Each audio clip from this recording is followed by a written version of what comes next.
Yeah. Oh, thanks, Craig. I feel weird in my tummy. Jeez.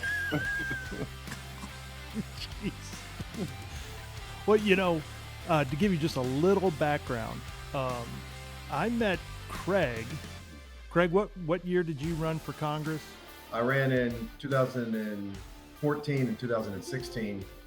We probably met sometime in 2013. Wait, I believe so. Which district did you run in? District 8 against Kevin Brady. I remember you. I was the firebrand that fired people. I lost by 11,000 votes that first election cycle. I remember you now. Yes. Okay.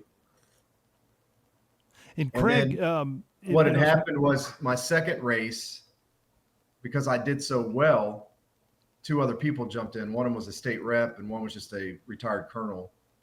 And all the people that had supported me on the first race jumped ship and went with the guy that was a state rep because he had a path to victory. We all three lost, but it was just demoralizing to me to watch so many people that had spent so much time working hard with me towards a goal. Yeah. Abandon something that they thought was a viable candidate because somebody else decided they might be able to sneak into Congress. And that's my whole argument with what's wrong with the federal government is we keep electing people that don't have liberty in mind, right? Yeah. Everything should be about liberty and not personal power. You always see in election cycles this, I'm a constitutional conservative, I'm a proven conservative. These are all just catchwords. What you want is somebody who's not interested in themselves and is interested in what the Constitution actually states and the liberty and freedom of the people that it supports. Look, it's if you watch the scores for when people go into the Texas House or the Texas Senate, they can be they could be to the right of Attila the Hun when they get elected. The longer they're in, the more they begin to shift toward the left side of the spectrum. They kind of float toward the middle or beyond to the left. And I'm of the opinion, with very few exceptions, that you see that break much harder and much faster in Congress. And so, it's kind of typical. You have a lot of these, just like you talked about with your particular issue. You got a bunch of people that were, look, hey, I'm all aboard the Liberty train until new shiny object comes over here that becomes, in their minds, the more pragmatic choice. And it's like, this is how we got in the toilet that we're in, is by people trying to game the system when the system just gamed them from the jump. Yeah, I concur. Is we elect people with this path to victory idea that we think can win instead of sticking to principles and values. Somebody who's actually going to go and I talked to Mark about this last time. My pendulum has completely shifted on this. I've completely surrendered any idea that the federal government is redeemable. And like you said, Washington is a machine that will chew people alive. Ron Paul is a prime example. Ron Paul is the most libertarian person I've ever heard publicly speak that was actually held in office of importance. And he never got anything changed because it's designed to stifle those ideas and promote massive government expansion and power. And so this is I can talk today about it. I mentioned this weekend I'm running for a precinct chair here in Montgomery County. And the ultimate goal is to start acquiring name ID again and run for a state rep seat and start pushing at least the idea that Texas has the right for the citizens to vote on the idea of secession of the union. Amen, brother. Amen. You need somebody that can, you need somebody that can quantify these ideas and inspire people to understand the cause. It's not about that I'm anti-American. I fought for this country. I love America. It's about, imagine a bad marriage. Sometimes the best thing you can do is leave. We signed into the Constitution as a union with the federal government, but they had stipulations on their end of the bargain, and they are violating our Constitution every single day. And the founders were clear about it when you read the Federalist Papers, the dangers that lied therein. And we see it. And it's time for Texans to have an honest conversation about leaving the Union, forming our own republic again. And it's time to get younger people my age involved in it. Amen. And I just wanted to say real quick that I am thrilled to have both of you guys here, and I speak for Travis Roberts. I think we just walked all over Mark's intro. I think that's just what happened. Well, Daniel, he you guys did a beautiful intro, and I couldn't have said it any better. I just wanted to kind of to make it official and at least be polite in, first of all, welcoming both of you all, and really want to show gratitude that you guys have taken time out for this. I know this is the subject matter is very near and dear to your heart, and you like talking about the stuff, but it is a Sunday afternoon. I'm taking time out of your schedule. You could both be working on a lot of things, and you've taken time to do this, but I think that this subject matter is extremely important. I just think this is unique in that Craig had just mentioned he is a former Marine. Whoa, hang on. Let me stop you there. There's no such thing as a former Marine. No, there's no such thing as an ex-Marine. Yeah. We're former Marines. That's kind of I don't know. We both carry around crayons. I don't know, man. My uncle got his guts blown out on Saipan, and he would never tell you he was a former Marine. He was old Corps. Yeah. Now, depending on the color of crayon, somebody asked me the other day that if I liked the magenta or the green color better. But anyway, that's a whole nother topic. But thank you both. Daniel Miller, the president and founder of the Texas Nationalist movement. Man. And Craig, I think we have a really interesting the topic is out there, but, and Craig just mentioned it. Here's a guy, he's a Marine, he's a patriot, he's run for Congress. No one can question his patriotism, his love of country, his Americanism, and yet here we are. And Craig, along with myself, Daniel, you're way ahead of the curve. You saw this coming a long time ago. Unfortunately, Washington, it's not that Washington's dead. The problem is that Washington is very alive in what it is, what it stands for, and what it's doing, and what it's succeeding at is diabolical. And I believe, and a lot of other people, and more people are getting on the train, the only hope is for Texas independence, the Texas secessionist movement, the Texas nationalist movement here, TNM, TEXIT, and I just want to welcome you both to the Defiance Daily Show, hosted by Roberts and Pruitt. I'm the Pruitt side. Travis sends his love, but I'm just want to be here for the ride and hear you guys discuss, first of all, a little bit about your backgrounds, your stories, how you came to this conclusion, and there's all kinds of questions out there. Well, Texas could never happen. Texas can't get its independence, and I want to hear both of y'all talk a little bit about this. So, Daniel, Craig, welcome aboard, and let's start. Daniel, if you would start with introduce yourself, a little bit about your background and how you got here. Sure. I mean, you did most of the heavy lifting. I'm Daniel Miller, president of the Texas Nationalist Movement, and my background is entirely real. That is not a green screen. Wow, impressive. Yeah. So you asked, right? No, look, here's the reality of it.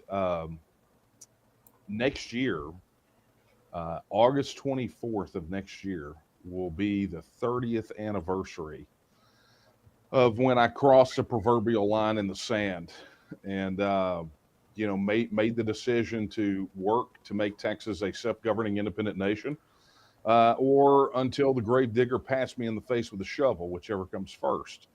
There are a lot of things out there that don't last 30 years, refrigerators, washing machines, 60% of marriages, I mean, the list goes on, right? But 30 years. And for me, it really represents building the future, right? I mean, you could look at it and go, you've been fighting for this thing and it's been an uphill climb and there's been mountains, but really, I think it's a very cynical and simplistic way of looking at what's happened. I mean, granted, there were what I would refer to as about 8 or 9 years in the wilderness, just trying to get my head around understanding self-determination and self-government and independence movements.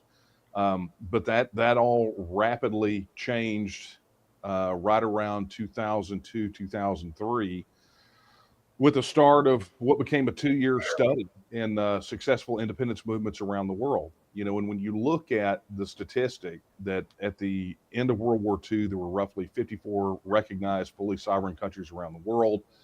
By the mid 1990s, there were 192. By the turn of the century, 3 more had been added, plus, even if you include those whose status was a bit questionable. But the fact of the matter is that it's been done, and it's been done successfully all around the world for the last 80 years. So 2-year study in what needed to be done, which then culminated in the launch in 2005. November 17th of this year will be the 20th year of the Texas Nationalist movement.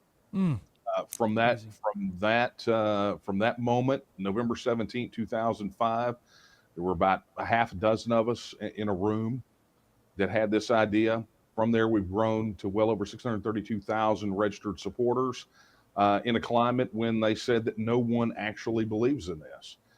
The fact is that polling shows that if it goes to a vote tomorrow, it wins, and it doesn't win by a little; it wins by a lot. So, it's just been an honor and a privilege for me to be the shepherd of that flame that has been kept alive since March 2nd, 1836.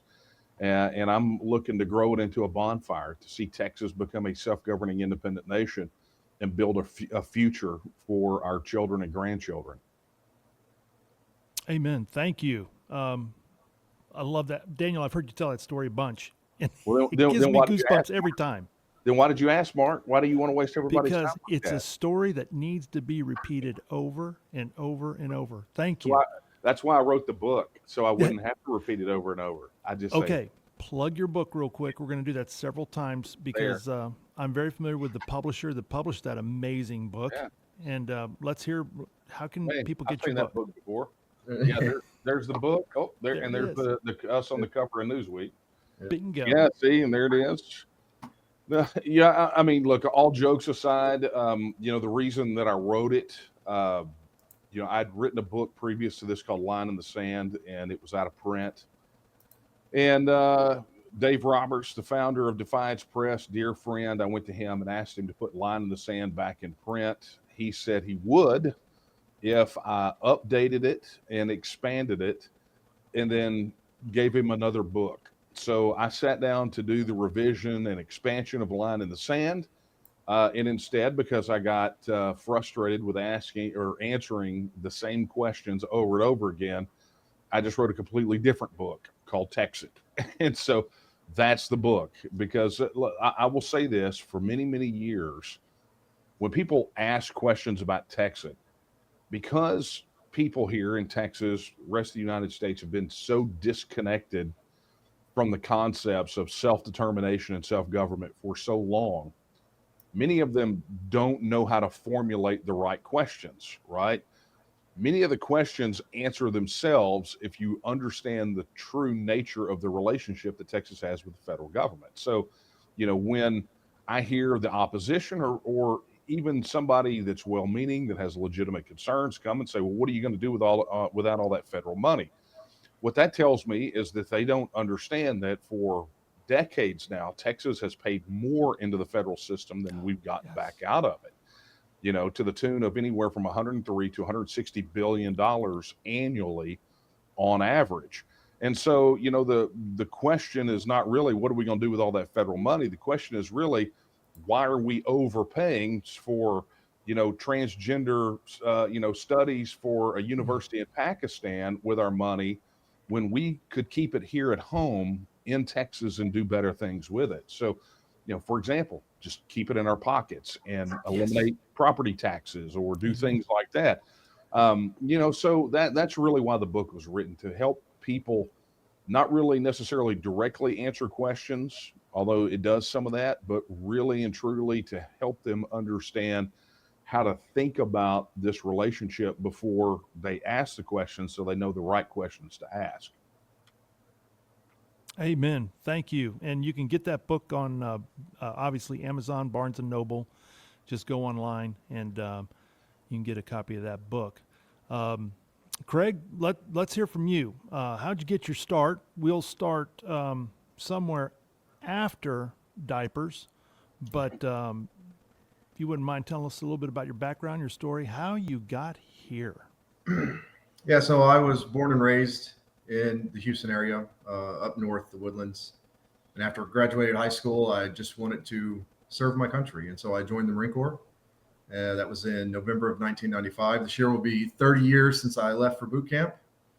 And, I was enjoying life. I was forward deployed with the 15th Marine Expeditionary Unit on September 11, 2001. And because of that, I ended up being the first ground unit in Afghanistan. And when I came back from that tour, they wanted combat vets for Iraq. So I got the honor of being with the initial invasion in 2003 in Iraq. And then I did another tour in 2005. And I got out and I was just trying to live life like most Americans, work, accumulate, try to enjoy my day-to-day activities. And in 2012, Obama was president and passed a massive stimulus, $1 trillion spending bill. Now, before this point, I had voted, but I wasn't like I am now. Now I spend hours a day researching the Constitution, the states, the government, what we're spending our money on. And I remember Obama on TV laughing about the shovel-ready jobs weren't so shovel-ready. And I was thinking, here I am, I'm struggling to pay for my house and car and gas and get to work and all this other stuff. And they just wasted $1 trillion. And it was unfathomable how much money that was. So that was the night I decided to run for Congress. So I just went and got some cards printed, started going to meetings. Everybody thought I was crazy, but I thought, you know what? Sometimes crazy changes the world. And it was a lot of work. I worked a full-time job, and every night I was at a different group or event. On the weekends, I was walking and knocking on doors in houses, and ran unsuccessfully twice. And I decided just to step back because I was just burned out from the amount of people that didn't care about what was going on with our country. And then probably about a year ago, I had somebody that was a supporter reach out to me, and they wanted me to actually, it was a podcast on Ukraine because my wife's Ukrainian. They wanted me to do a podcast on Ukraine. And while I was there with the gentleman running the podcast show, we were talking about the Constitution, and they said, you know a lot of this off the top of your head. And I said, yeah, I used to do a Facebook blog called Craig's Constitutional Corner. So we did some podcasts on that, and I started back up. I just started finding the fire again. And I've had a lot of people ask me to get back into politics and run for office. And I want to. I learned a lot of hard lessons from my first time running. There is a lot to be said about name ID because most Americans have no idea what they vote for. They vote for people's names they recognize. The organizations in the state of Texas, particularly, that pass out voter guides have a lot of power because a lot of people will take those voter guides and just vote for whatever name's on that list. So I've set up a strategic plan now to get back into politics more efficiently than just knocking on doors and trying to introduce myself, because that's almost impossible. With the goal of understanding. An example, Mark, when we talked 3 weeks ago, our first podcast, the national debt was $37.8 trillion. Mm-hmm. It's $38.1 trillion of this morning. So we've gone up $300 billion in 3 weeks. It's unsustainable. And when you really dig into the founding documents, the Federalist Papers, and this government shutdown has been eye-opening to me for the amount of people that are receiving welfare and government benefits that are upset about losing them. And now they're talking about air traffic controllers having issues because they're not being paid. And my first thought as a liberty-minded individual is, why is the government in charge of air traffic controllers? It's the same as the TSA. Why don't they make policy and let private companies, which are always more efficient than government in any way whatsoever, control those things? And so I asked my wife's permission, because any good husband will do that. And I got her blessing. And like I said, I'm going to run for a small precinct chair here in Montgomery County. And if I win that, get involved in the Republican Party process in the county. Montgomery County is the most conservative county in Texas, in my opinion. And I'm going to start pushing liberty-minded ideas, not only for the state, but for the federal level, to everybody that I know. That's the goal. Outstanding. Well, I want to hear both of y'all's perspective. Daniel, first of all, if you could kind of lay out the plan for TEXIT, how does it actually work? I think the biggest pushback from people about Texas independence is born out of ignorance. They just don't understand. Well, they don't understand how government works in the first place, but they don't.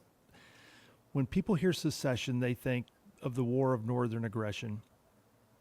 They don't understand how this works. They don't understand that there's, I don't know how many countries have been created in the last 50 years alone. Yeah. And the feasibility of Texas gaining its independence from Washington, D.C., peacefully, and being able to grow and prosper. And what is that? Just kind of giving an overview. What does that look like? How would that begin, and what would that look like? Okay. There's a lot in what you just asked. You got the book, right? Yeah. Well, I mean, just you asked, like just the first part of this, right? What you just asked is, what does the process look like?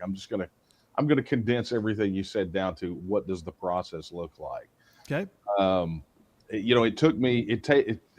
Literally, I give a day-long seminar called the TEXIT Blueprint. It takes a full day, right?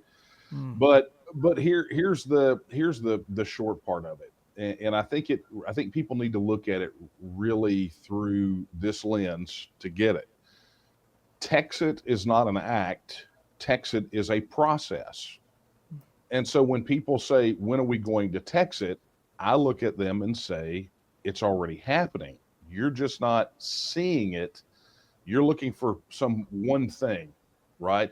Even the American Revolution wasn't just one thing. People look at the Declaration of Independence like it's this singular event. It's like, there were things that led up to that, right?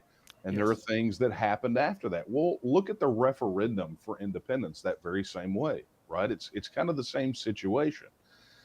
So if you view TEXIT as a process, which it is, then what you're going to see is that we're already in the middle of it. Texas has been, from the moment that the T&M began to engage on policy in 2009, which is 4 years after our founding, you begin to see this very significant shift happening where Texas is beginning to decouple. Some things are happening from a policy perspective. And so what you have is this, the referendum is a milepost, right? It's like it sits somewhere on the spectrum between status quo and full independence.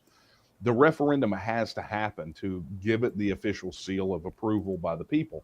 That is pure Article 1, Section 2 of the Texas Constitution. Only the people have the right to make that decision. However, what you do ahead of that referendum is you work to make Texas structurally and operationally more like a self-governing independent nation. And in doing so, what you effectively do is you close gaps that we have structurally and operationally, so that when the referendum happens, instead of having to be Evel Knievel and jump over the Grand Canyon, you've got just a little crack in the sidewalk you have to step over. And I'll give you a good concrete example. And that is currency, right? So, a lot of people, a lot of people, like, they get really fixated on our work on the referendum, which is great because that means they kind of ignore everything else that we work on, that we talk about, that we advocate for. But Texas, this last session effectively passed what is a proto-currency using deposits of precious metals in the Texas Gold Depository, right? Which is another thing that we worked on and advocated and got super behind. So, so when you look at the fact that the currency jump now for Texas to become a self-governing independent nation, have its own currency. Now that gap is almost non-existent. Yeah. Well, that means that the day after the referendum, when we begin the process of constitutional issues, statutory issues, international covenants, treaties, and agreements, and negotiated issues, one of those that won't be a major discussion point is, what are we going to do about a currency? Because we're kind of already there. And so you take that, you kind of smear that across, a whole host of issues. When you think of what do self-governing independent nations have, what do they do, and you realize that there are things afoot here in Texas and have been for many, many years that are moving Texas closer and closer toward independence. I love that. And real quick, before I go to you, Craig, we mentioned the precious metals, the currency. Mm-hmm. Have you factored in now cryptocurrency, Daniel? Is that a new aspect? Is that a new component now in the TEXIT movement, the process of Texas? I mean, for us as an organization, I mean, we're not out here shucking crypto, but from a policy perspective, Texas has gone all in, and I think they've been really pushed to do so. Right?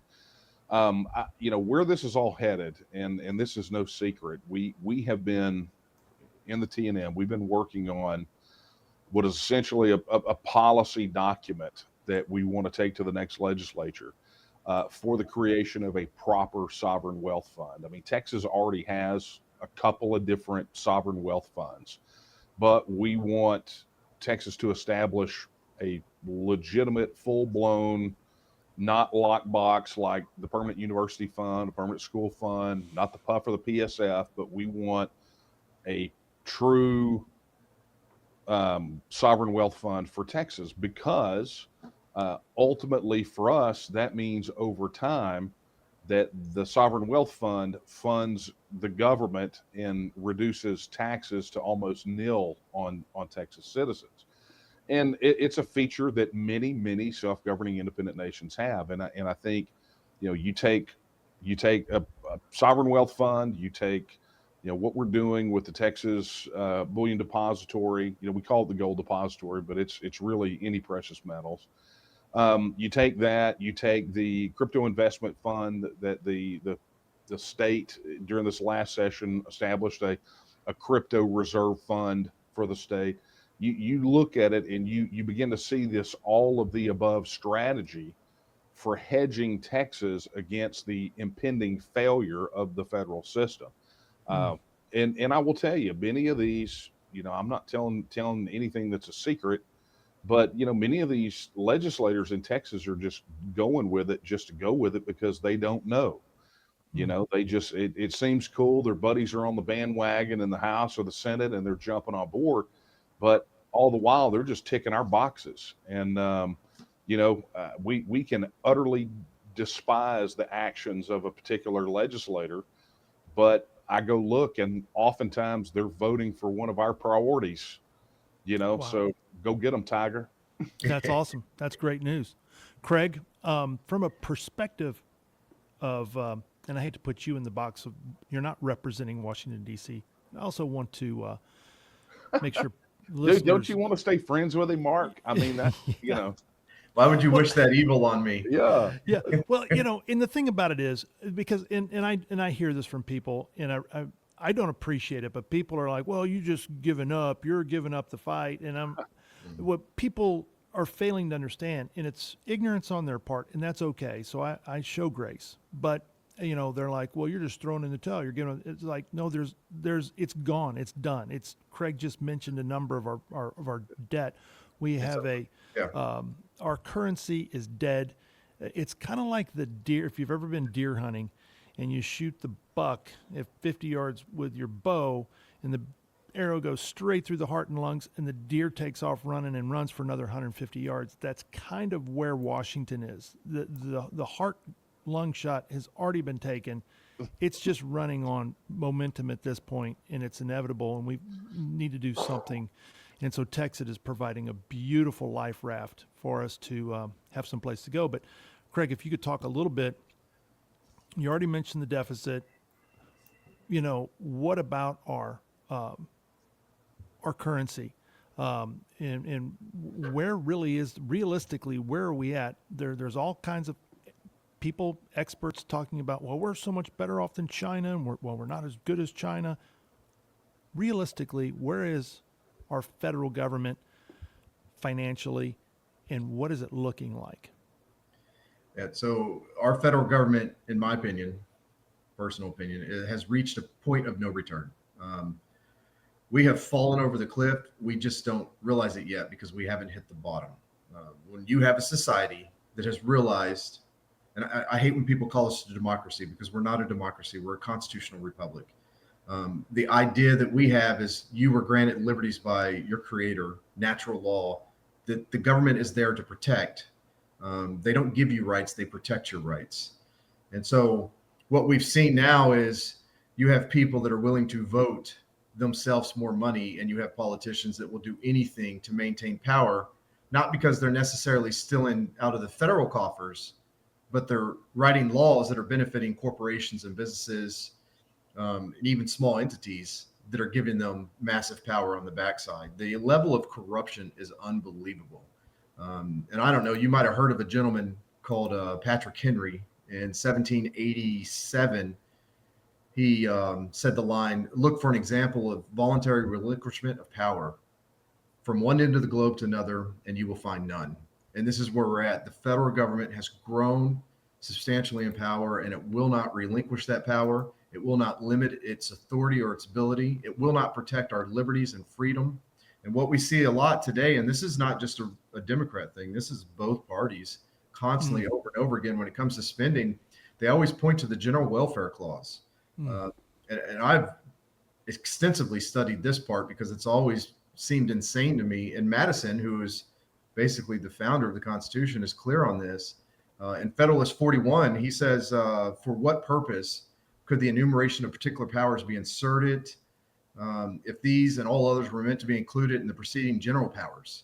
Nothing is more natural nor common than to first use a general phrase and then explain and qualify the rectoral particulars. He also says in Madison or in Federalist 45, the powers delegated by the proposed constitution to the federal government are few and defined. Those which are to remain in the state governments are numerous and indefinite.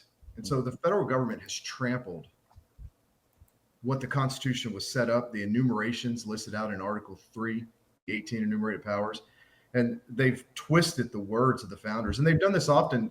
I argue with people about the Second Amendment. When you read the Second Amendment, there's some strange commas in there. And I think Mr. Miller mentions it in his book about punctuation. And they knew exactly what they were writing. If you read into it, they're connecting a regulated militia and shall not be infringed. That's what those commas are doing. People have trampled on it, but we are past the point of no return. It's just a matter of when, and nobody can answer. It's like artificial intelligence. Nobody can tell you when it's going to be here, but the federal government will financially fall at some point. It's just a matter. $1 trillion a year in interest on the debt. The biggest budget item is Medicare, Medicaid aid. If I remember, it's 1.7 trillion a year we spend on that. Social Security is 1.5. They announced they found 300,000 illegals on Social Security. And now they're going through the Medicaid records. They're finding illegals that had Social Security numbers issued to them. And all of these things are in violation of federal law. One of the dictates of the federal Constitution to the states is to protect them from invasion. And that's exactly what this whole immigration thing has shown, is that the federal government's unwilling to hold their pact that we signed into the Union for. And that's why I think it gives us every right to break that. And real quick, one last thing is, you talk about the Declaration of Independence. I think probably one of the most beautiful documents ever written. Most people, when they refer to it, remember we hold these truths to be self-evident, that all men are created equal. But the bigger lines to me in there are, when in the course of human events, it becomes necessary for one people to dissolve a political party or bands to which they've connected with another. And then later in the document, it says that whenever any form of government becomes destructive to these ends, it is the right of the people to alter or abolish it and to institute a new government, laying its foundation on such principles and organization of powers in such forms as to them shall seem most likely to affect their safety and happiness. And this is what Mr. Miller's talking about, is we've reached a point to where our common goals and interests with the federal government are broken. I love America. I never want to see anything bad happen to America, but America is broken. And I want to protect my family, my children, my grandchildren, and protecting Texas is the way to do that. Hey, Craig, and I'll tell you, because you busted out your copy of the Declaration of Independence. You know, for me, just in interacting with the public about this issue, the most instructive thing, oddly enough, that I think flips people on their heads. Look, separation for people, that's not an uncommon thing. I mean, people quit things all the time, right? Yeah. But what really to me would be a game changer if we made everybody else understand it is oddly the section where it refers to the state of Great Britain. It literally, because it's been my experience that so much confusion about really kind of the proper place of the states in the union comes from the lack of understanding of the difference in the terms nation, state, and country. The fact that people, in a colloquial sense, just use them interchangeably, not realizing that they are separate and distinct terms. So when they hear state of Texas, in their mind, they're thinking province, what somebody else would think of as a province or some administrative subdivision. And that's why so many people think that Washington, D.C., sits at the right hand of God Almighty, that they just, they think that somehow, the magical Mordor on the Potomac somehow just, magicked all of us into being, right? I mean, just poof, and we're all here, and they created us, and, and they ascribe these, they effectively deify the federal system. I think it's because it's human nature for people to want to step aside and allow somebody to take care of things. It's a lot. Like Mark always talks about, are you a real American? A real American is somebody who believes in this country, fights for what they have, doesn't take anything that they don't need, works hard every day to get what they got. We don't have many of those left. We have people that are willing to take everything. And a lot of people are willing to sacrifice their freedom, their liberty, for what they consider protection and security. And the federal government's more than happy to offer it to them. Yeah, it's weird because, I trolled Matt Walsh a little bit on X, I don't know, a few months back. And, because, he did the, what is a woman? And he was saying something about the federal government. And so I responded back and said, hey, maybe your next film should be What is an American? Right? Because, when you don't have these definitions, right? And, like conservatives, I guarantee you this election cycle, we will be, whoever's watching this here in Texas, will be inundated with mailers from some subpar, family trunker in the Texas House with, these mailers that say, ooh, the conservative choice. And there are going to be people that fall for it, because if I go out and I poll 100 people and say, what does it mean to be conservative? I'm going to get 100 different answers. Yeah. And when you have a society that is fragmented at the individual level in that way that we can't agree on a common reality, this whole situation is really part and parcel of the plan. I think, I'm not some conspiracy theorist, but this really serves the interests of the federal system and really the globalists, because this is the textbook definition of atomization. And if we can't agree on a dictionary, we can't even have a meaningful discussion about anything. Yeah, two things. So prime example of your Mellors, in my opinion, is John Cornyn. 24 years in office, horrible example of conservative, but he always comes out at election time with his cowboy hat and his boots. It's like, I'm a Texan just like you. John Cornyn has been a disgrace in the federal office. It's so pathetic. What I've worked on doing, wait a second, guys. That's John Wayne Cornyn. Yeah, and by God, you can take his gun when you get his dead fingers from around it. He won't give you his gun, but he'll take your gun probably. But what I've worked on doing is I've realized what you're talking about, conservative and the different opinions and ideas. Yeah. I don't want to teach people what conservatism is. I want to teach people what liberty is. What Yeah. are your God-given freedoms and rights, and how do you defend those? And that's where we've lost the connect in this country. Is we have so many people that honestly believe the federal government's supposed to provide housing and food. The Constitution's clear against this. You have a mayor in New York that's polling at 40-something%, and people want him to freeze rents and open grocery stores and make buses freeze. This is not well, on a city level, that's allowed. Hey, if the city wants to do it, but constitutionally, this is everything we stand against. You have an elected congresswoman from the District of Washington, D.C., that's 88 years old and has dementia and has a caregiver, supposedly, from what I'm reading, that has power of attorney over her, and she's running for office again. These people get so much power and authority, they will never leave office. If you wanted to fix the federal government, Mark, if I was Darth Vader for a day and I could change something to fix the federal government, there needs to be a balanced budget and amendment where the government cannot run deficits unless that Congress actually declares war, which it's only done 11 times in the history of our country. And there needs to be term limits imposed on the Congress. You're a better man than me. If I was Darth Vader for a day, I would blow it. I would spend 24 hours force choking people. That's Daniel. That's because all you've been that doing this. You've been doing this 30 years. I don't have that kind of anger built up in me yet. I still don't mistake it for anger. That's not anger. It's just suddenly having the force choke ability. It would be too cool not to use.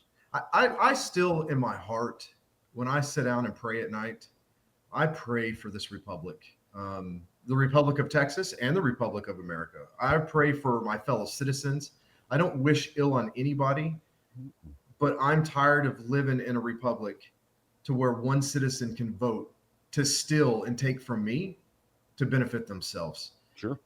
Charity is the way to go.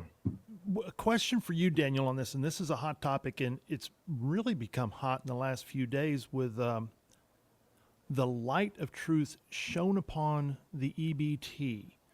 And EBT is just one example of, the welfare system and just the things that are coming to light are just disgusting. A lot of people ask, okay, Texas declares independence. Could Texas possibly be a free enterprise zone? Could it literally be a state that looked more like what America did in its founding? In other words, that you keep what you earn, taxation is extremely low, and prosperity, the free enterprise system is unleashed. There's no government going in and stealing out of people's paychecks. There's no property tax. There's no income tax. Is this something that's even maybe conceivable? Is it something that's possible? Is this something that could possibly work? Okay, so let me just ask you a question. Okay. Do you have the opportunity to make Texas that right now under the federal system? No, you don't. No, Okay. Absolutely not. So then having the opportunity to do that is of great value, right? So you're already net benefit when you take the federal government out of the equation. So if you even want a shot at that, then you have to be independent because you're never going to get it done under the federal system. So to that end, if you want a shot at it, you got to be independent first. And then, ask yourself this question. Ultimately, without the federal government having its tentacles in every single thing that we're doing here, does that vision that you have, does it become more likely or less likely? I would argue that it becomes far more likely. So for it to even be possible, you have to separate. But with the federal government completely out of the equation, what you're describing sounds a lot more like what people here in Texas want than what we're getting out of the federal system. So now I can't guarantee it. Look, I'm not Miss Cleo. Oh man, that is a throwback to infomercials, right? I am not a fortune teller. Wow, I totally just dated myself. He probably has a clapper in his house. Hey, 10X for the win, buddy. That's why force choke was my option, right? Oh my But gosh. the fact of the matter is no one can promise or guarantee concretely the future. Yeah. No one can, right? So, I can't sit here and promise you that your vision is going to be what comes about. But what I can tell you is, as long as we stay tethered to Washington D.C. and the federal system, it will never happen. Yeah, right. That you know what, that is a great point. And one of the things that Thank and you. I'll the be here reason all week. the reason I bring that up is one of the biggest questions in attending T&M functions and groups of people in restaurants and things like this. The one question that comes up almost every time, I think it comes up every time, especially from the boomers, which nothing against boomers, I'm a boomer. But here's the question, Daniel, you already know what's coming. Well, what about my Social Security? Can you just address that here, Daniel? First of all, that makes me sick to my stomach, and we're seeing that on this EBT stuff and everything. Well, Social Security isn't welfare. I paid into that, by God, and I don't think people hear themselves talking, but they're $1,500 a month or your liberty. Which one would you rather have? But anyway, I digress. Daniel, before I get too worked up here, can you just Look, address that for this broadcast so we can just put that you, one to rest? you did this on purpose, didn't you? Yes, I did. Yeah. It So makes me angry. so here's what I'm going to say. If anybody's watching that wants sort of the ins and outs, the dollars and cents, the policies, the law, all that, go to texitnow.org. It's the repository of 100 plus of the most frequently asked questions related to the issue of Texit. And so I'm not skirting the question by just pointing people over there because, as you know, I've answered this more times than I can count. But what I want to do is, rather than just spit out the policies, what I want to do is just address it this way. Craig said it a moment ago, right? The United States, as a political and economic entity, is Thelma and Louise in a convertible with the foot on the accelerator heading toward the cliff. This thing is about to be toast, right? And so the question people should be asking themselves, if that is their primary concern, is not what's going to happen if Texas becomes independent. It's what's going to happen to me, and if I'm relying on that income, what's going to happen to me when the United States defaults on its debt, or Social Security becomes insolvent. We were Craig mentioned a moment ago that you've got this, these issues with the debt, with Medicare and Medicaid, and you've got an aging boomer population that's about to go right up that entire system and blow it up and blow up the Ponzi scheme. Worse than Bernie Madoff ever thought about. Okay, they don't have enough new payers going into the system to pay out their obligations. So what will they do? They will cut obligations, right? They will cut down the amount you receive. But here's the more sinister part of it, right? When they decided to effectively nationalize healthcare or federalize healthcare, then when Sarah Palin talked about death panels, they ridiculed her, and then it came out that those death panels were the real thing. Bingo. People that are moving into that aging, that getting older bracket, that are going to start looking at Medicare and Medicaid, understand that you're getting ready, with or without socialized medicine like Canada or the NHS in Great Britain. You're going to be going into a medical system that has no monetary vested interest in keeping you alive. And so you're going to go in, you're going to be 70, 75 years old, maybe younger, whatever it is. You're going to go in, you're going to have an ailment, and they're going to be, okay, here's your course of treatment. The government cannot or will not pay enough for it. If you can't, then here's your pamphlet on euthanasia. I mean, this is where it is. They're going to be shipping people off to the glue factory, right? So if I'm someone, look, I'll never see a dime of that. Right? None of us on here, I don't think. Craig, No.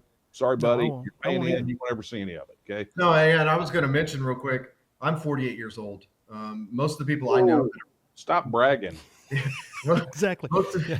most of the people I know that are my age or younger, we talk about it openly. Nobody expects to get any Social Security. We're Yeah. all working hard to save other ways, because if you look at those numbers with any kind of reasonable understanding of how the government works, you Yeah. will realize Social Security might be paid out, but the payments might be like $12 a month or something. I mean, it's ridiculous. Yeah, and those are deflated dollars too, right? Yes, I mean, yes. we're rapidly drifting toward peso territory.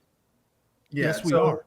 the whole thing is it's a Ponzi scheme, and it Yeah. fell apart. And I'm sorry for the people that paid into it. I've paid into it my whole life. I've been working since 1995. I've been paying into Social Security, and I highly expect to get none of that money back. It basically was stolen by my federal government and given to someone else. Sure. And We were coerced. Everyone was coerced into paying into it. I mean, that it was government coercion for participation in a government run Ponzi scheme. I mean, that's literally what happened. I mean, Bernie Madoff got thrown under the jail for this sort of thing.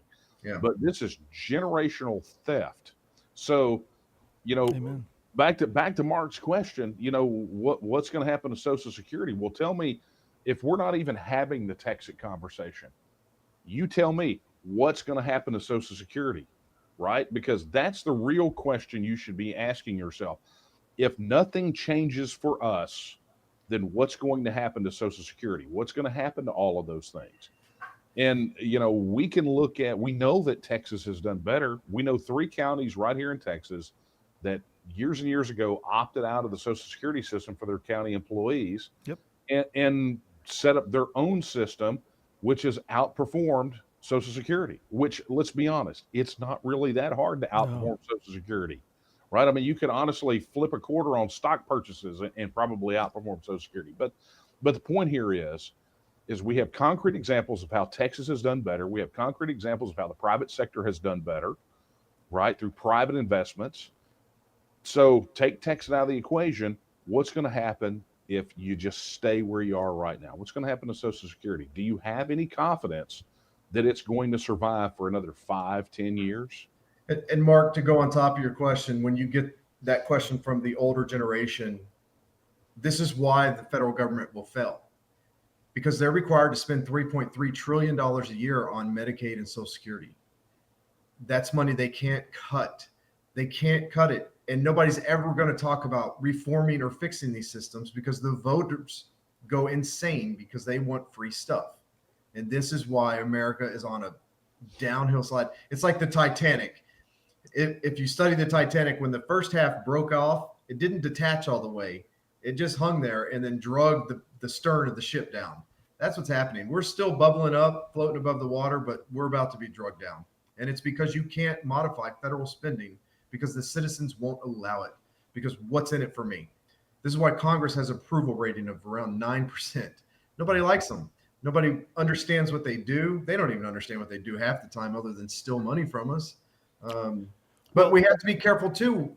Like both of y'all were saying, Texas freedom is a good thing, but people don't talk about it. But Texas has $500 billion in debt at the county, state, and city level, right? There's debt in this state.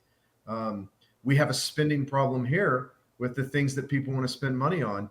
The best way for this to happen is to make sure you have ironclad policies in place that protect liberty over spending. And but along those lines, and I had a great interview with Jeff Younger last week. It was phenomenal. Jeff Younger is an amazing guy. Have you guys ever met Jeff Younger? Oh yeah. So you've met him, Daniel? Craig, I you have. met Jeff? No, I don't get out much. I'm a cybersecurity guy. They lock me in a closet at work, and I stare at codes and lines all day. You sound a lot like Daniel. We got Daniel locked in the closet, and but Jeff was talking about this, and Jeff doesn't pull any punches. Jeff just came out and said it. He said the problem is, it's not the Democrats, it's dumb Republican voters. And I hate to say that. I don't mean to be mean. I really don't. That you're not going to go very far in life just being mean to people. I call them repubics. But there's a real problem. I have a lot of fun on social media because I'll post things that antagonize a little bit. And I don't know if you guys have seen some of the posts, but I make comments about, with all this EBT stuff, it's just low hanging fruit. I blocked And you on social media because you're offensive. there you go. I get blocked all the time. One of the things that I talk about is because there's so many people, and these are folks that call themselves conservatives. They call themselves Christians. They call themselves Republicans. And they will defend EBT. They will defend welfare programs, Section 8. And what they'll say is, well, there's some people, that they need that. We need a safety net. We need these things. And the problem is, the reason why we have horrible politicians is because we have really incompetent voters.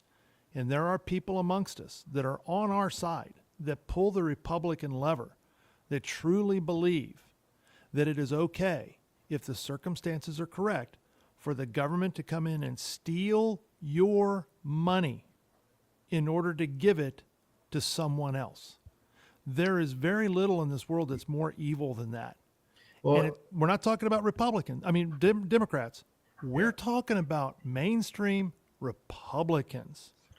And this is the real problem.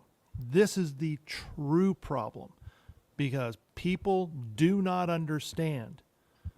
They just don't understand. They don't understand what being an American is. They don't understand what being a Texan is. You think about a Texan, you think about the heroes at the Alamo, when Colonel Travis drew that line in the sand and they all stepped across. They knew they were going to die. And the question, well, for what? For liberty. yeah. For liberty. Not for a Social Security payment, not for an EBT card, not for anything guaranteed. Nothing. For liberty. Well, I didn't Where mean are to- those people? Well, look, I was going to tell you, I keep looking around because I can't see it on the shelf. But so it's been an interesting thing, because occasionally I get gifted Texas books that are kind of rare, right? I mean, not rare like some 1830s manuscript, but they'll bring me books about Texas. And one of the books that I have, and it's I know it's on one of these shelves.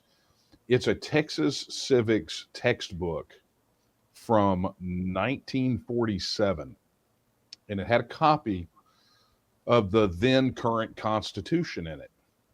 And as I was reading through, I came across something that I had never seen or heard before, and that is that I don't know when it changed, but at least at the publication of that textbook, the Texas Constitution actually prohibited people who received government assistance from being able to vote. Amen. It basically I've said, been proclaiming that for years. I think that should be a part of the Amen. I'm going to find it, and I'm going to take a snapshot of it, and I'm going to post it someplace. But I've got that book. I know it's on one of these, but it's you think about what that is. It goes back to what Craig talked about earlier, which was some of the words of the founding fathers. Which is, at the moment you let the hogs vote for who gets what out of the trough.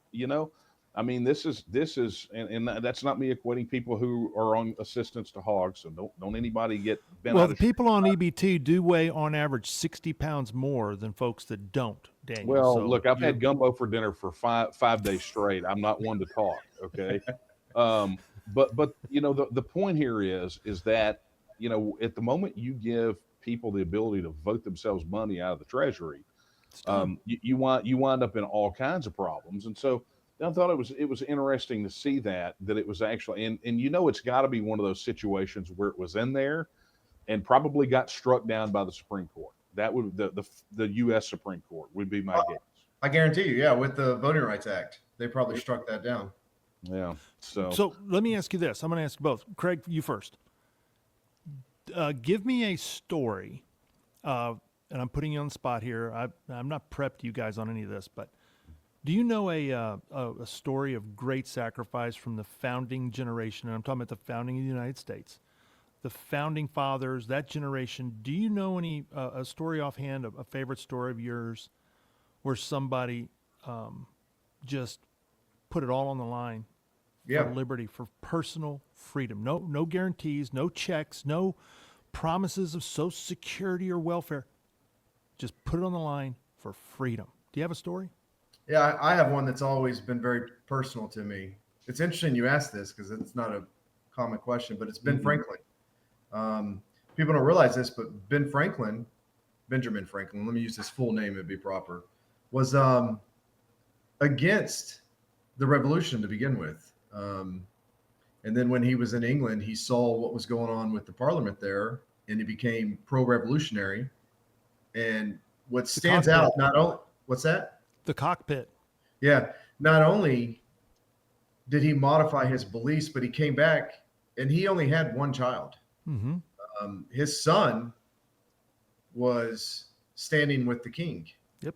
And his son was arrested and put in jail. And Ben Franklin did not sacrifice his principles. He never wrote a letter trying to get him freed from the new American Party that was standing up, the people that were in charge. He never used his influence to release his son like Joe Biden would do,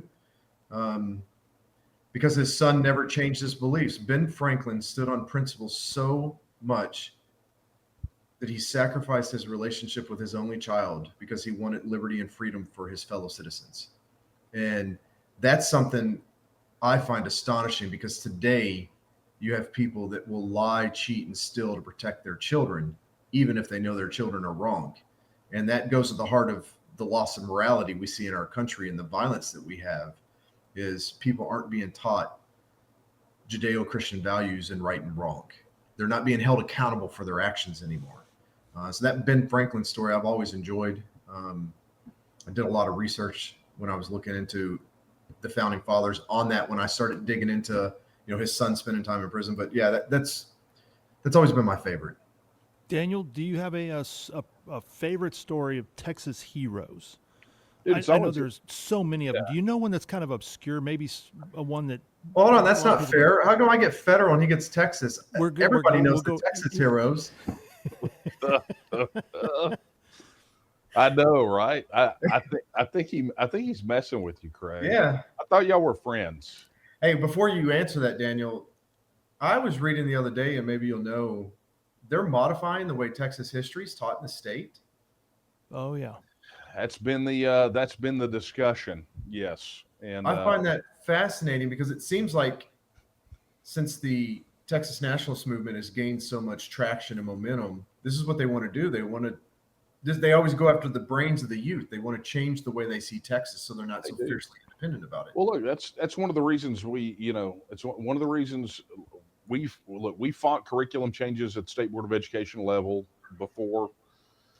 There is some, I will tell you, there's some real kind of America first sentiment that's driving some of the changes to the Texas history curriculum, and yeah. I'm not a fan. That's a whole other thing that we can unpack some other time. But it's one of the reasons, what you just said is one of the reasons that we fight so hard for the Alamo. Going back, the 2-year study before the founding of the TNM, one thing that we found with every successful independence movement that we studied is that they really fought political, cultural, economic independence, right? Those are the three. We refer to independence as a three-legged stool, right? Yeah. They all have to be the same length. They got to be the same strength, and that's what independence rests on. And so a lot of people give a lot of focus to the political aspect of political independence, and forget about the cultural independence. And that's really where the attack is. I think it was Andrew Breitbart who used to say all the time that politics is downstream from culture.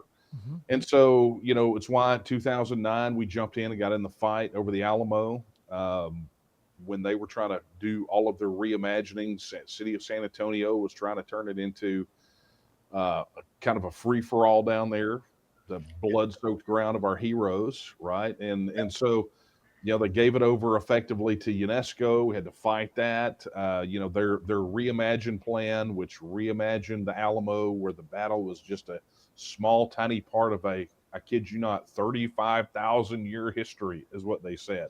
Oh my God. So, we've had to fight those battles because that's that's where the real battle lies. It's the battle for the mind, and what they're teaching these kids in these schools, and how they're portraying our history.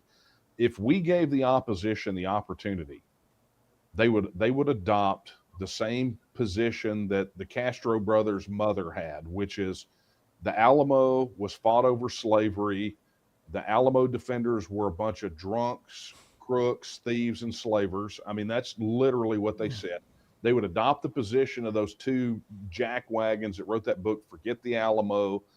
There are people out there that want to do everything they can to just absolutely obliterate the cultural foundations of what it means to be Texan. And it's why we have to fight so hard. It's why, to Mark's question, one of my, obviously my story is always going to be the line in the sand story. It's always going to be my favorite one, because it's not just one person, although you cannot imagine the weight that was on the mind of Colonel Travis, at the Alamo. I mean, you've got 180 plus people there. By the time the line in the sand day came, the 12th day of the siege, they knew they were not getting out of there. They knew they were not getting any reinforcements. They knew it was all over with. And, what most people don't realize is that, we know about the famous Travis letter, right? Here's the pamphlet from the dedication of the Travis letter in Angelina County. We know about that one, but most people don't realize that Travis actually wrote more letters and got more letters out. And I will tell you that one of my favorite things is the letter that he wrote to his friend Jesse Grimes, where he sort of gives a bit of a status report, but he goes on to say, let the convention therefore declare independence, and then I will know and my men will know what we are fighting for. For if independence is declared, then my men will fight, what do they say, peril their lives 100 times. However, if independence is not declared, my men and I are willing to lay down our arms and surrender. Okay, that's something no one ever talks about, right? Is the fact that they're willing. Travis is essentially saying, we are fighting, we are willing to stay here and fight and die for independence. And if it's not about independence, then what are we doing here? We'll surrender, But at the end of the day, when it comes to that line in the sand, it becomes such a metaphor or a parable for major decisions in our lives, right? Where Travis, you take the story, some say it didn't happen, so whatever, but for a Texan, always that story happened, right?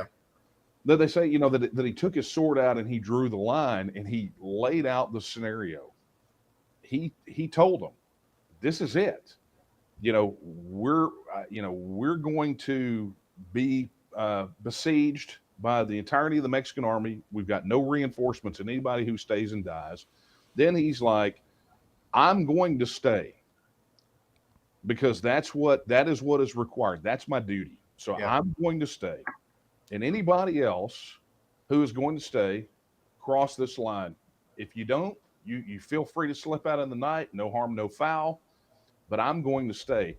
And so you think about that for a moment. Travis was essentially willing, if everyone else had decided they were going to try to sneak out, he was willing to stay there on his own, where he knew he would be cut down, shot, executed, whatever it is, he knew, but he was willing to do that. 6,000 Mexicans outside those walls, and he's willing to say, I'll stay, even if no one else does. That to me is about as dedicated as you would. Now, we know the story, virtually everyone crossed over.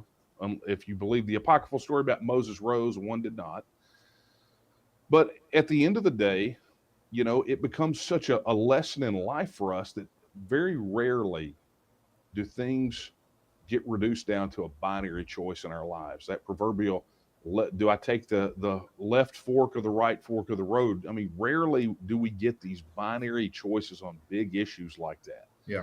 But when faced with that binary choice, right, flee or stay, they stayed. And they, knowing absolutely without a shadow of a doubt they were going to die, but determined to absolutely inflict crippling losses on the Mexican army while they were going down. I hear people say all the time that they are willing to die for a cause, but understand that they didn't die for a cause. They lived for a cause, they fought for a cause, and they sacrificed their lives in pursuit of that cause. That's what makes them victorious. Liberty is not a suicide cult. Independence is not a suicide cult. I don't want people who will die for the cause. I want people who will live for it until their very last breath. Yeah, and I'll caution Amen. you. Amen. Can I just real quick, 1 second. I'm just listening to you say that, Daniel. Very eloquently said. Stuff like that just is always giving me goosebumps. It's just when these are real stories. These are real people. This is not made up. It's not a fairy tale.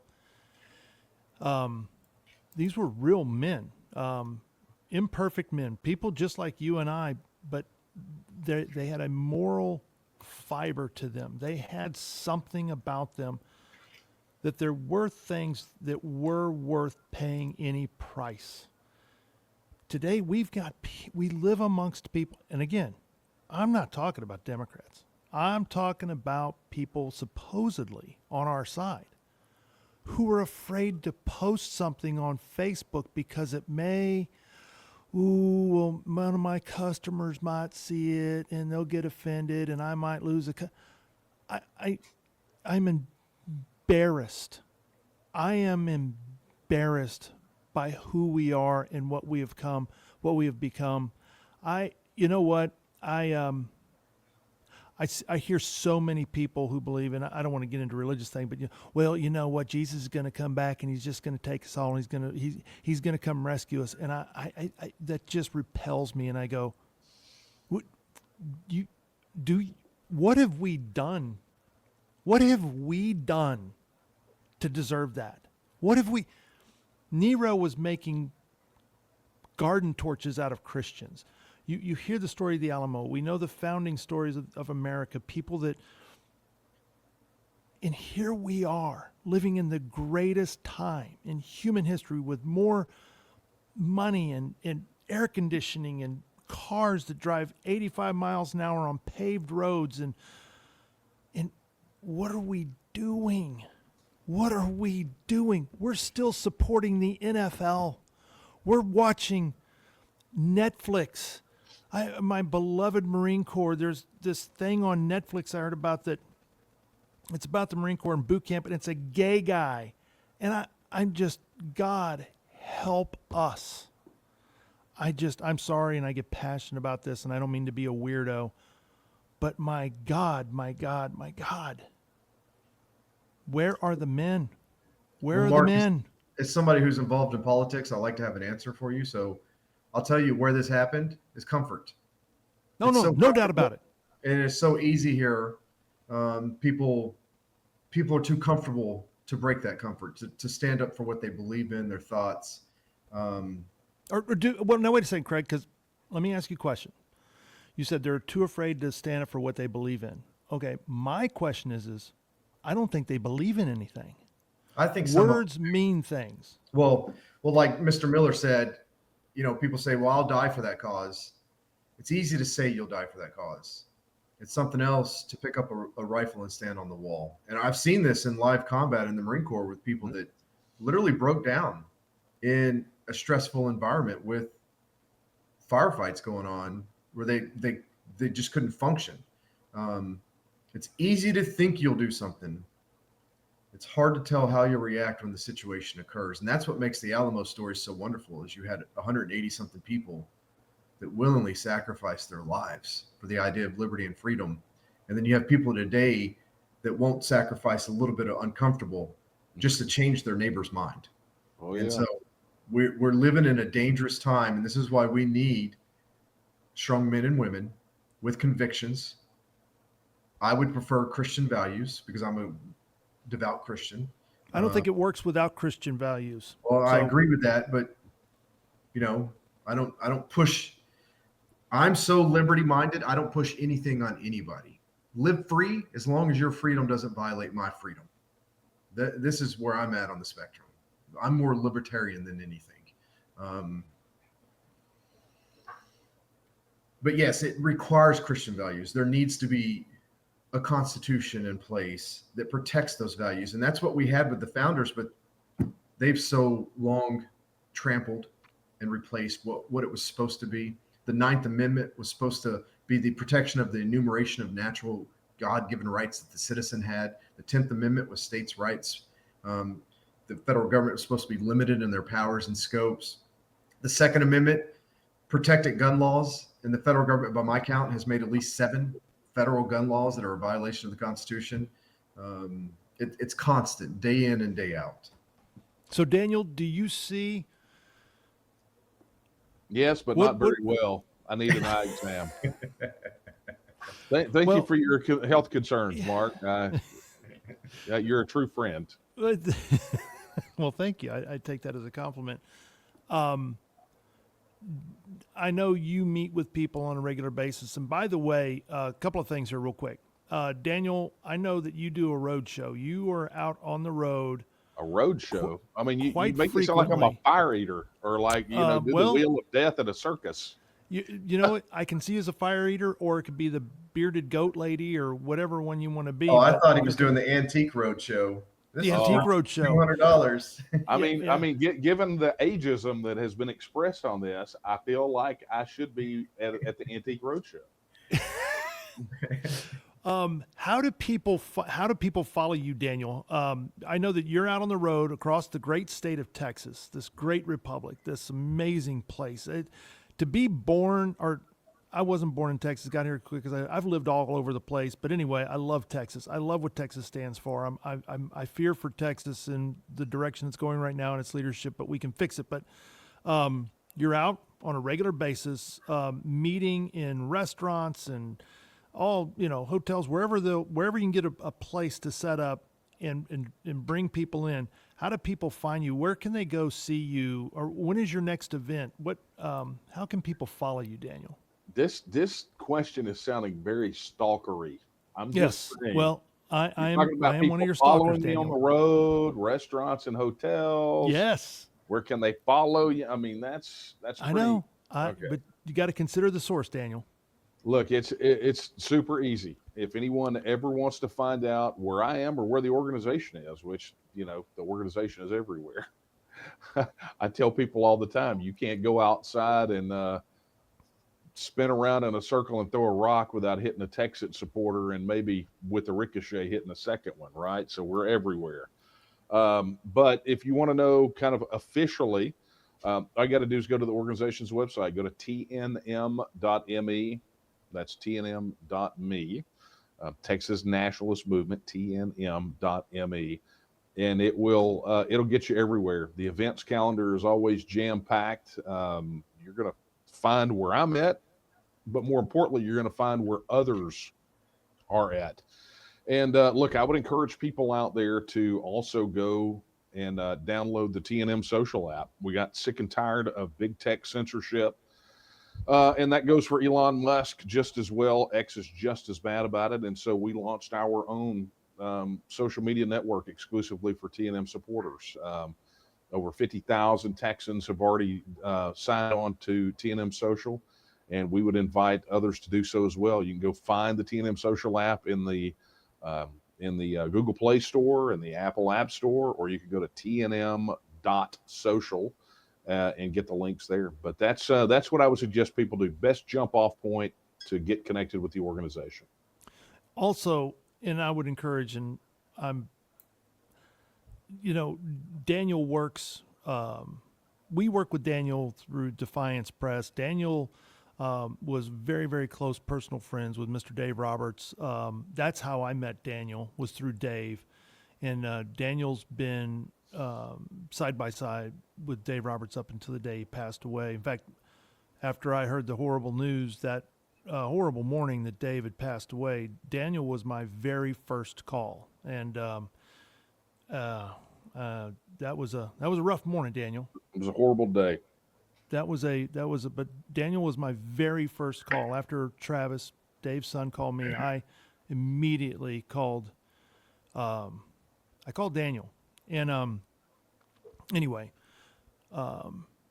Daniel and Dave were very, very close. Daniel's worked with Defiance Press, Defiance Daily, Defiance Daily Show. He's been a fixture. We lean on Daniel a lot. Daniel works like a madman. Daniel does not spend any time down in Ixtapa or any Mexican paradises with his wife drinking margaritas and laying out on the beach. I can assure you. I'm sure his wife would enjoy some vacation time occasionally, but Daniel is a verified, certifiable workaholic. Best I got is a microwave chimichanga in the garage. And it's so true. I've called Daniel all different times of the day. The only time I ever had a problem getting a hold of Daniel is on Sunday mornings when he's at church. Other than that, I get a hold of Daniel, and he's always working. I say that to say this, folks. TNM, Texas Nationalist Movement, does not work for free. It cannot operate without some funding. And I know everybody's asking you for money, and everybody, folks, if you got $5 a month or $25 a year or something, I promise third party you, out of town post dated hot check. I mean, we'll kind of third party. I mean, we're at that point. We'll take those as well. Well, we'll foist them on some unsuspecting convenience store clerk and see what happens. Hope for the best. I love Daniel. He is one of the funniest people you ever meet. But I would really encourage you to think very seriously. If you got $5 a month, and I know times are hard for a lot of folks. Some of you can give more, but anything. If you want to make a difference, I promise you, Daniel Miller works his guts out for this movement. He bleeds Texas red, white, and blue. He bleeds the Lone Star, and you cannot put an extra $5, $10, $15, $20 a month in a better cause that could literally be the thing that saves your family's life. Because I am telling you, folks, when the federal and it's coming, it is coming, it is coming, it is coming. You're going to pray that Texas is the life raft. And so anyway, I digress, and I don't mean to put you on the spot, Daniel, and make you uncomfortable, but I'm going to ask for folks if they can possibly find it in their heart to give a few bucks a month or maybe a one-time gift once a year or something like whatever you're comfortable with. It will not be wasted, and I can absolutely assure you that Daniel Miller is a hard worker, and those funds would make a huge difference in this movement, and you'd be joining the Patriot cause, that's for sure. I just had to say that, Daniel. But thank you. I really appreciate that. Yeah, but I will say, with that microphone, Craig, back me up here, that totally sounded like a PBS telethon. Yes. I want to. Can I get the mug that when you pour the thing in it, it puts it like a Union Jack bra on William Shakespeare? Because that's the free gift. Do I have the National Public Radio sound going on? He definitely didn't give me the Jerry Lee Lewis vibe. He wasn't doing the Labor Day telethon. Dude, I mean the Jerry Lewis that's a throwback. Yes, Jerry Lewis. Well, I was trying to avoid the Jerry Lewis vibe, and but I'm always I can't. This is technology stuff, and Daniel is usually a phone call away when I'm having some technology stuff. Usually, I can imagine when Daniel sees my name on his phone. I don't know what kind of ringtone he has for me, but it's probably something really funny. Joke's on you. My phone's always on silent. I don't have a ringtone. Yeah, I don't turn mine on either. Well, speaking of Jerry Lee Lewis, your ringtone, Daniel, is Great Balls of Fire. So whenever you call me, it's is it really? Yeah, you're Great Balls of Fire.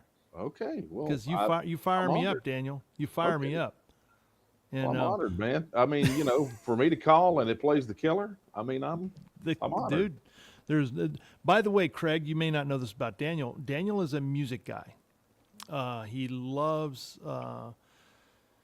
music. I don't really know all the different genres. I know you love Texas music, but I also know that you're very. I'm more of I like country and Western, both kinds of music. But Daniel is probably a little more, has more interesting or eclectic music tastes. Pruitt's down at Bob's Country Bunker. Yeah. Well, look, I played the banjo. Okay. Yeah, but do you know the theme to Rawhide? Yes, I do. Yes, I Please, do. But please that's tell me you got that reference, because if not, I'm gonna have to stop this Bob's interview. Bunker. Bob's Yeah, Bunker. Do you know the theme to Rawhide? the Craig Blues got it. Brothers. Thank you. Oh, blues. Oh, Come guys, on, I apologize because I am a Mark, movie your guy. age is showing. No, I'm a movie guy, and I've seen that movie, but it's not a movie that I've watched over and over and over and over again. You know, if it was Caddyshack or I only saw it once when I was 7, and I remembered. you remember, Uh, gosh, dog it, that is because such it's a. 106 miles to Chicago. We've got a full tank of gas, half a pack of cigarettes. It's Yeah. dark, and we're wearing sunglasses. It, It's almost as good as Yeah. plane, trains, and automobiles. you know what? In the fight for freedom, in the fight for independence, you know what I love about real patriots, what I love about real men, is that no matter what is going on, no matter what the fight is, what the current battle is, there's always time for a movie line. There's always time for having a great sense of humor, and you have to. And I believe that's a very important part of this. One of the things that makes Democrats and the commies and all that just so miserable is they're miserable people. They're fighting all the time. They're fighting us, and they're fighting all the time, but they're miserable. They have no sense of humor. They're soulless. And you know, one of the things that I appreciate about you guys is that you guys are the opposite of that. You're wonderful people. You're wonderful men. You've got great sense of humor. You see the joy in life. You see the glass is half full. It's not half empty, and I really appreciate that about both of y'all. And I think that's an important component. Is we got to attract the right people, and we're not going to do that by just being, oh, everything's horrible, the sky is falling, and Daniel, you're always optimistic. You've never come across that way. You've always been. Craig, when I helped you with your campaign, when you ran for Congress, you were the same way. You're very optimistic. Yes, there's all kinds of things we can constantly be complaining about or being in fear of, but that's not going to win us anything. I think we've got to be positive. I think we've got to be upbeat, and we've got to make the case to the American people to become better. We've got to make the case to the men to stand up and become men. We've got to inspire people to become better. And when we do that, I think liberty and independence will follow. I think people, once they wake up and they start taking responsibility, we're going to find that people are going to start coming on board with this great battle that we're in, this great fight that we're in, because it's noble and it's worthy, and we're not wasting our time by pursuing it. So I Yeah. appreciate you two guys. And to add on that real quick, like what Daniel was talking about earlier, the state prepping. So if something happens, the state's ready to form its own republic again. This is imperative because history shows the majority of people won't recognize what's coming until after it's happened, After it's happened. occurred. And so they'll be in shock. It requires 20 to 30% of us to have the foresight to see it and prepare for it. And that's what's encouraging. When I first bumped into the Texas Nationalist movement, what was encouraging was the amount of information their website would give you about their plan. Because you tell a lot of people, and they think, oh, it's going to be a war. We're not talking about a war. Nobody wants to kill fellow Americans in the streets. Right. We're talking about a peaceful transfer to allow Texas to be free again. And actually, honestly, I believe if it occurred, a whole host of states would start leaving. I think the entire union would fall apart. But Daniel, you are working with some other people that are new to this movement of independence. Mm-hmm. Daniel, you're working with other states. You're actually doing some work with other states that are in the process of doing the same thing that TEXIT is doing. Am I correct? Yeah, I mean, we're trying to pay it forward. You know, we look when we did that whole 2-year study ahead of the foundation. It was so helpful to us when we were able to reach out to people in other independence movements, contemporaneous, right? So Scottish National Party, you know, we talked to some of the folks at UKIP. I mean, you know, we were talking to a lot of these people, and they were very instructive, right? Because it's one thing to take movements that had succeeded, but what does that look like in reality, like in the day-to-day of something that was happening that was contemporaneous, right? And so, you know, throughout that, we just kept those relationships up. And then as new movements started, particularly those in the United States, really North America, I would say, um, we have been very happy to play that same sort of role that those other people played with us, advisors. Look, if we can tell you where the landmines are so you don't step on the ones that we stepped on, then we're more than happy to do that. That's Look, self-determination, it's a fundamental right, right? This right of self-government, Article 1, Section 2. All political powers inherent in the people. All free governments are founded on their authority and instituted for their benefit, and the people have at all times the inalienable right to alter, reform, or abolish their government in such manner as they may think expedient. Some form of that has existed in every real constitution that Texas has had since its Republic Constitution in 1836. I mean, they pulled it out of the Reconstruction Constitution for obvious reasons, but as soon as we could go back and amend the Constitution in 1876, it went right back in there, right in our Bill of Rights. And so, that has led us to work with people that are really politically, like from a policy perspective, not aligned with us.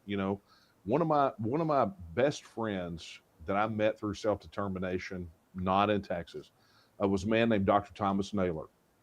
The doc was Well, he was a remarkable man. He was a professor emeritus of economics at Duke University.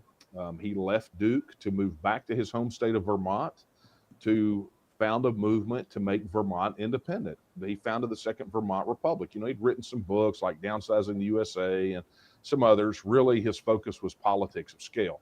Absolutely despised Bernie Sanders, which was pretty hilarious, but he was definitely to the left of us. And we what we could agree on was that at a fundamental human level, we liked each other. We were pulling the same direction, because at the end of the day, we're saying let Vermont govern Vermont, let Texas govern Texas, right? Let's don't try to govern one another. And that philosophy, after Dr. Naylor passed, that philosophy has really guided our interactions with these other independence movements. It's why I can go pick up the phone and call the president of the Cal-Exit movement, and we may not agree on any policy whatsoever about how we should govern one another. But we can talk about how California, however wrong-headed we may think their direction is, they should be allowed to govern themselves. Just, if they want to be independent, let them be independent. The same thing with New Hampshire or Alaska or Louisiana or Hawaii or the northern states of Mexico, where we've, had some really interesting interactions, or the people of Alberta in Canada. That's, at the end of the day, that's really what I think we all want. Is we all want the ability to govern ourselves. And I can, without agreeing on anything else, can support the right of those people to govern themselves as well.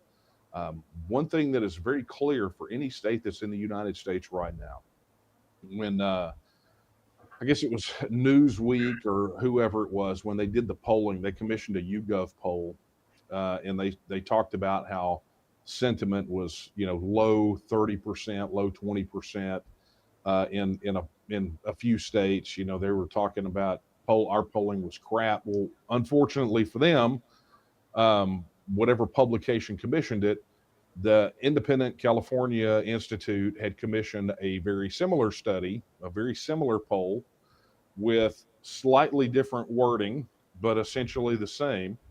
And what we found was that the skewed polling from that media outlet had compressed the answers by, on average, about 20 to 25 percentage points. And so there was a comparison because the two polls were actually running simultaneously. Mm. And we have, I think I did a podcast episode, but I did. So it literally, if you take that poll and you adjust those numbers for the suppression by the question, there's whole academic research on why phrasing the question is very important, how it affects outcomes. But when you do that, what you find is there are about 24 states, territories, et cetera, that are at that threshold or above, that if they had a referendum today, it would probably win, right? Mm. And it's referendum. And crazy of all things, one of the highest, not a state, but one of the highest polling places on independence for support of independence was actually in D.C. Yeah, Really? yeah. You got to go. You got to go find that podcast. I break it down. I think there's an article on Texian Partisan. But it's to your point. Without kind of filibustering and rambling here, I know too late, right? The reality is that there are other states out there in the United States. Alberta is a province. Nuevo Leon in Mexico is headed for a referendum. There are others, and for us, when it comes to self determination, a rising tide raises all ships. And so I'm happy to work together to pay it forward to foster the formation of those groups. And if they decide independence, that's fine. If they don't, look, that's their choice as well. But really, what we're doing here is not just fighting to give Texans a choice, but really to elevate the issue of self-determination so that anybody who wants the choice to make the choice for self-government will have the opportunity to do so. That is fantastic. I get excited. I'm thinking that there's probably other states. Craig, you mentioned it. As people start, we're just seeing a migration out of the blue states to the red states. It seems I think now Florida I think they got 1.3 million more Republican voters than Democrat voters. Yeah, because all the Republicans are leaving New York and going to Florida. Exactly. And the same thing's happening in California and some of these other blue states like Massachusetts or what have you. So my question is, Texas is unique in its documentation or in its founding documents. Texas has a unique history with the United States of America. There are people that say, well, yeah, Texas can secede, but other states cannot. And of course, you're just speculating all over the place. But, Craig, when you ran for Congress, or now that you're getting politically active and you're going to be running again, have you run into some of this sentiment? Have people asked you, hey, well, what do you think about the Texas, or what do you think about the TEXIT movement? Or are you hearing any of that? Is it different today than when it was when you ran before? I Is this haven't. something that you're running Yeah, into? I haven't had anybody bring it up. Now I have discussed it with a lot of people because a lot of my interests started with nullification of federal law. What is the state allowed to do to nullify unconstitutional federal laws? But what I've realized is even that won't work. When I ran the first time, I bumped into a lot of people that said the states can't secede. The Civil War proved that. That's gobbledygook. The Constitution was a union between the states. And if you study history, and actually what amazes me, especially in today's day and age, with all the technology and information we have at our fingertips, the amount of people that proclaim things that just aren't true. The idea was individual countries that came together for protection, right? Each state is supposed to be its own republic, its own union, right? They're supposed to make their own laws. This is why every single state has its own constitution. And if you didn't like what your state was doing and it's a violation of your liberties and freedoms, you could use your feet and go to a new state, and that would take power away from that state and give it to another one. The federal government was just there to bind us. They violated that contract. Every state has the right to leave if they want to. Anybody that says otherwise is an authoritarian. They're just trying to suppress people's liberties and freedoms. I'm not saying every state should secede. I'm just saying, from my information, for being involved in politics for so long, working for that federal office, the federal government has failed. It may take 20 more years to get there. It may take 6 days. I have no idea when that's going to occur, but financially it's going to collapse. There's no feasible way to fix this. And so as Texans, we need to start having honest conversations about it. It needs to be something at least you could put up for a vote. Why is it so dangerous to allow citizens of the state to vote on an issue? At least you would get the mind of your citizens. But the problem is politicians that are in power now, they don't truly want to know what their citizens believe. They want to know what's going to get them more favors, benefit, and money from the lobbyists. That's all they care about. There needs to be, a banking system prepared. There needs to be trade started or conversations about who you're going to trade with. I mean, if Texas left the United States, we would be the 9th largest GDP in the world. So we'd be an economic powerhouse and we could do it. And, I've heard people talk about crazy things about multiple states leaving together. Texas, Oklahoma, and Louisiana. And I don't want to be involved in all that. I want to have conversations with people to where they understand liberty and their options to where we can push something to a vote. Mr. Miller is the expert on the legal ins and outs of all of this. I'm just looking to awaken people's minds. Free your mind. Understand your God-given rights are being trampled by an oppressive federal government that has been slowly taking your freedoms for so long. It's like a frog in a boiling pot. You didn't realize it happened, and now you're about to cook. Amen. That's true. Well, as we're closing here, Craig, how do people get a hold of you? You're running for precinct chair. Your vision is to run for the state house in the state of Texas, to be one of our foot soldiers there in the cesspool of Austin, to do exactly what you just said, to be part of the movement of the Texas legislators, to bring the vote, to let the citizens of Texas determine what Texas does on the topic of TEXIT. So how do people get a hold of you? Yeah, so I am a very private person, and I know that sounds like an oxymoron coming from somebody that's running for an office. Well, you're a cybersecurity guy. Yes, you and Daniel both are tech heads. This is why I'm private, because I work as cybersecurity. I do have a Facebook. People can send me friend requests. I do not accept them from people that I can't verify. If I win the precinct chair, I will set up a public Facebook page where I can share my thoughts and information publicly with anybody that wants to view it. But as of right now, it's just my personal page. And other than that, I stay as private as possible because I hold no office. Now, when I ran for Congress, I gave them my cell phone number. I realized that was a mistake. For years, I got phone calls from random people that I'd bump into asking me questions. And I don't mind talking to people, but once I decided to get out of the game, it was strange on a Sunday morning at 6 a.m. to get a phone call from somebody driving a truck across the state saying, "Do you hear what the federal government's doing now?" And I'm like, "No, I just woke up, sir." So yeah, I won't got a give fan up. club. You Yeah, still I got a won't give fan up. club, Craig. And that was the last time that Mark Pruitt called him. That was it right there, man. That was it. Daniel, I don't know what it is, but Daniel's got a team working. You notice the magic hand that comes Yes. across and hands the fresh cup about every 30 minutes? My drink's been empty for about an hour and 43 minutes, and I got to wait for this to end to go get another one. See, Mark, you know who that hand's attached to, right? Yes. Yeah. Gentlemen, I thank you guys so much. It has been such a privilege. This is something I've really looked forward to. I hope that this benefits you guys more than it benefits us. That's what we do these for. We really, really try to help people like you guys. If we can help you guys, then it helps everybody.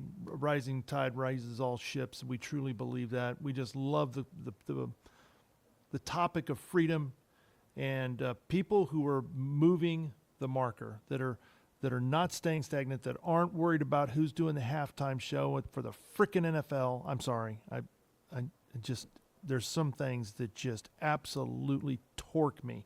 Anyway, gentlemen, you guys are great, and it's a privilege to call both of you friends, even though I know sometimes that makes Daniel a little uncomfortable. I still claim you as a friend, Daniel. As long as you don't claim me as a dependent, I think we'll be all right. See, there you go. But you guys have been great. Thank you so much. I really appreciate y'all being part of this, and I'm looking forward to working with you guys. We're going to do some great things together. Craig, we're going to end up publishing your book. I know that.